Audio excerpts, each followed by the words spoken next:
Den skal cirka 8-10 meter ud.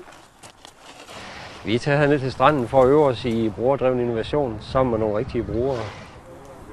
Et generelt problem for virksomheder, som udvikler produkter, det er, at de bliver lidt for fokuseret på, hvad de selv synes er godt. Vi skal have de rigtige brugere med ind i processen her. Dagen begyndte kl. 8:30 i morges med, at vi lavede en workshop hos Develco, hvor vi forsøgte at blive bedre til at tænke kreativt og forstå, hvad brugerne siger til os, når vi taler med dem.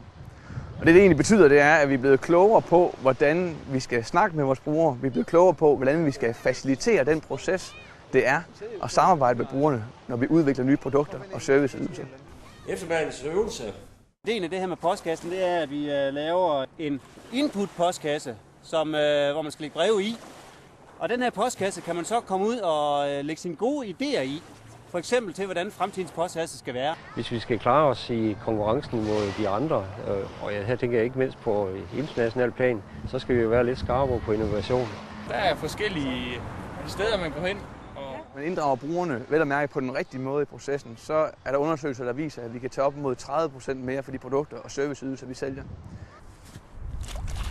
Umiddelbar vurdering, efter vi har kørt det her projekt i 1,5 år, er, at størstedelen af de rådgivende ingeniørvirksomheder, som vi har talt med, har et stort behov for at få mere viden om, hvorledes man kan samarbejde med brugerne i udviklingsprocessen.